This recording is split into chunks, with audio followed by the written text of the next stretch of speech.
बैठ जाइए, बैठो, चुप करके बैठो। सुनो, मैडम, देश को मत बांटिए, इस देश के टुकड़े मत कीजिए, नफरत मत फैलाइए। बहन जी चुप रहिए, अपनी बारी में बोल लेना जो बोलना होगा, अब चुप करके बैठी रहिए। अरे आज यहाँ बैठे हुए हो, हवाई जहाजों में चलते हो और उनमें चलते हो, किसने दिए, किसने बनाए? आप क्या जाने अहिंसा, जो लाठी लेके तो ट्रेनिंग देते हैं। आज स्कूल कॉलेज यूनिवर्सिटी किसने बनाए? मोहम्मद गौरी को किसने बुलाया था, किसने कहा था दिल्ली में आंख बंद करने के लिए? कौन जयचंद था? जरूर लाहौर में जरूर बिरयानी खाने गए थे, कांग्रेस नहीं खिलाती, बिना बुलाए गए थे। किस राम की बात करते हैं जिसने अपनी मर्यादा को रखने के लिए जनता की बातें सुनी थी? आप अब चुप रहिए। माननीय उपाध्यक्ष जी धन्यवाद। मैं ये राष्ट्रपति के अभिभाषण पर धन्यवाद प्रस्ताव के लिए खड़ी हुई हूँ, पर मुझे समझ नहीं आ रहा कि मैं धन्यवाद किस बात का करूं, कहां से शुरू करूं। मुझे लगता है, आप अब चुप रहिए, मुझे लगता है बैठकर इंटरवेन न करें आप। मुझे लगता है कि एक कुशल गृहिणी अपना ट्रंक उसको पेंट करके अपनी पुरानी चीजें उसमें डाल देती है, यही इस अभिभाषण में है। कुछ नया नहीं है, वही उज्ज्वला है, वही दीनदयाल है, और वही पे जो है मिशन की बातें हो रही हैं।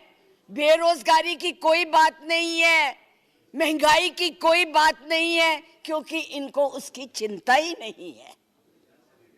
ये नौजवानों के लिए कुछ करना ही नहीं चाहते।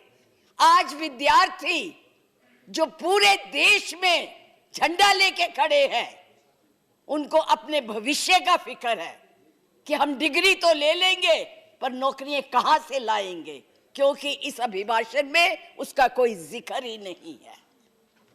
ये अभिभाषण ऐसे लगता है जैसे मुंगरी लाल के सपने दिखाए जा रहे हैं।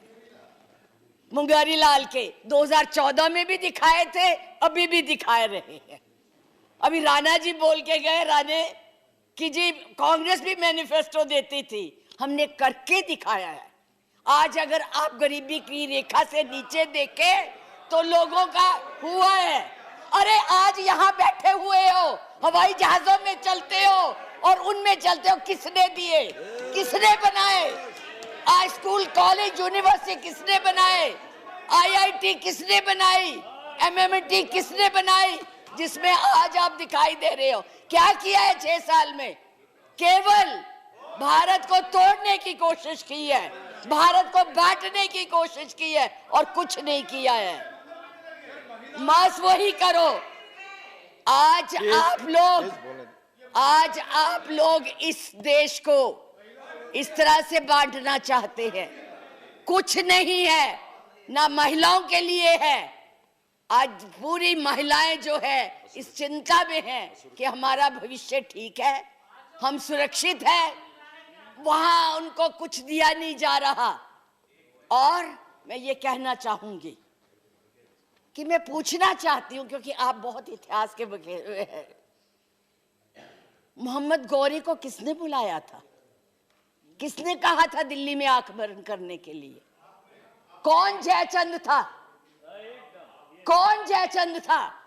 महाराणा प्रताप जब हल्दी की घाटी में लड़ रहे थे, किस राजा ने उसकी मदद की अकबर के खिलाफ में? बैठ जाइए, बैठो, चुप करके बैठो। सुनो मैडम प्लीज, आप चेयर को एड्रेस करें मैडम प्लीज। इस तरह की भाषा एक भील जाति के लोगों ने, एक भील जाति के लोगों ने महाराणा प्रताप का साथ दिया था। कहां थे तब? आज बात करते हैं देश को आजाद कराने के लिए अहिंसा का पाठ पढ़ाया। आप क्या जाने अहिंसा, जो लाठी लेके तो ट्रेनिंग देते हैं, आज लाठी की जगह बंदूक और रिवॉल्वर आ गए हैं। और हमने सिखाया आपको अहिंसा, आपने सिखाया है जनता को हिंसा, नफरत। पर बोले, इधर बोले, और चेयर को एड्रेस करें प्लीज। आप चेयर को एड्रेस करें। और आज तो मैं उपाध्यक्ष जी देशद्रोही की भी परिभाषा पूछना चाहती। क्या है देशद्रोही की परिभाषा? किसको देशद्रोही कहते हैं?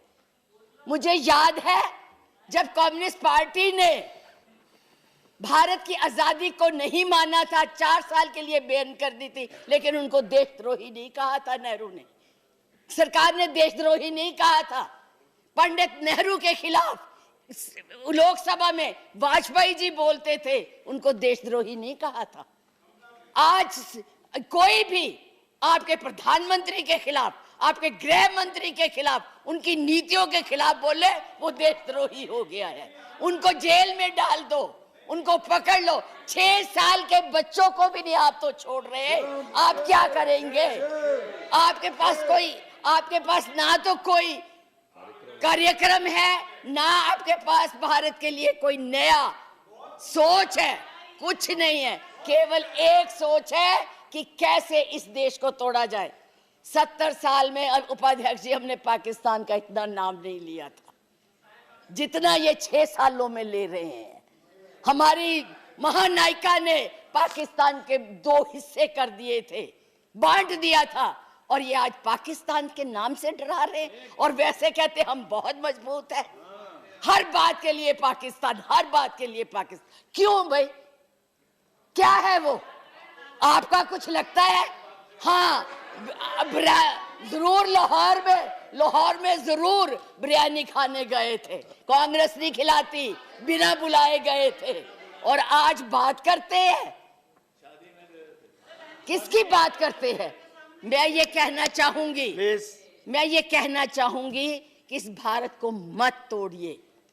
बड़ी मुश्किल से पटेल नेहरू ने इकट्ठा किया है, आप तोड़ रहे हैं। आप नहीं कहते हैं, आप तोड़ रहे हैं, इसका विभाजन कर रहे हैं, लोगों को बांट रहे हैं। मैडम, आप चेयर को एड्रेस करें, आपस में चर्चा ना करें। मैं उनको एड्रेस ही नहीं करती जी, मैं उनको समझती कुछ नहीं हूँ। वो है ही कुछ नहीं, जिनको बोलने की समझ नहीं है, उनसे क्या बात करनी है। मैं तो ये कह रही हूँ कि इस देश को मत बांटिए, इस देश के टुकड़े मत कीजिए, नफरत मत फैलाइए। बहन जी चुप रहिए, अपनी बारी में बोल लेना जो बोलना होगा, अब चुप करके बैठी रहिए प्लीज। अब देश के टुकड़े मत कीजिए। आज जो हम इस स्थिति, आपका इसी सीए ने, आज जो आपका एक ही देश था, पाकिस्तान आपसे नाराज, चाइना आपको कुछ नहीं समझता, नेपाल भी आपसे खफा हो गया है, और बांग्लादेश था जिसको भी आपने इस सीएए से नाराज कर दिया है। आज वो भी सोच रहे, उसके 4 मंत्रियों ने अपना प्रोग्राम कैंसिल किया, एक उसमें कि इस देश में ऐसी बातें हो रही है। इतना ज्यादा आप कहते हैं कि यूरोपियन यूनियन को हक नहीं है बोलने का, प्रस्ताव लाने का, तो उनके एमपी क्यों ले आए थे? उनको कश्मीर क्यों ले गए थे? आपने खुद उनको इनवाइट किया है, आपने खुद इसको इंटरनेशनल बनाया है, आपने खुद इनको, दूसरे लोगों को इसके ऊपर दखल देने के लिए बुलाया है। और उन्हें नहीं बुलाया जब तक हमारी सरकारें थी, किसी की हिम्मत नहीं पड़ती थी हमारे देश की तरफ देख ले। आप लोगों ने किया है ये सब, अपनी करतूतों को छुपाने के लिए उन लोगों की मदद ले रहे हैं। आपके पास कोई प्रोग्राम नहीं है, आपके पास कोई कार्यक्रम नहीं है, केवल एक कर्म है कि गोली से उड़ा दो जी, मार दो जी, खिला दो जी, यही आपकी यही आप करने जा रहे हैं। इसलिए मैं आप लोगों से कहती हूं कि इस देश को मत बांटिए, इस देश की एकता को बनाए रखिए। इस देश में जो भी यहाँ है, आज वो सदियों से रह रहे हैं, अभी नहीं आए हैं। अब पाकिस्तान और बांग्लादेश, अरे भाई वो तो है ही इस्लामिक कंट्रीज, उनके बारे में क्या बोलना है? हम तो सेकुलर, हम तो धर्म को मानते हैं। किस धर्म की बात आप करते हैं? किस राम की बात करते हैं जिसने अपनी मर्यादा को रखने के लिए जनता की बातें सुनी थी?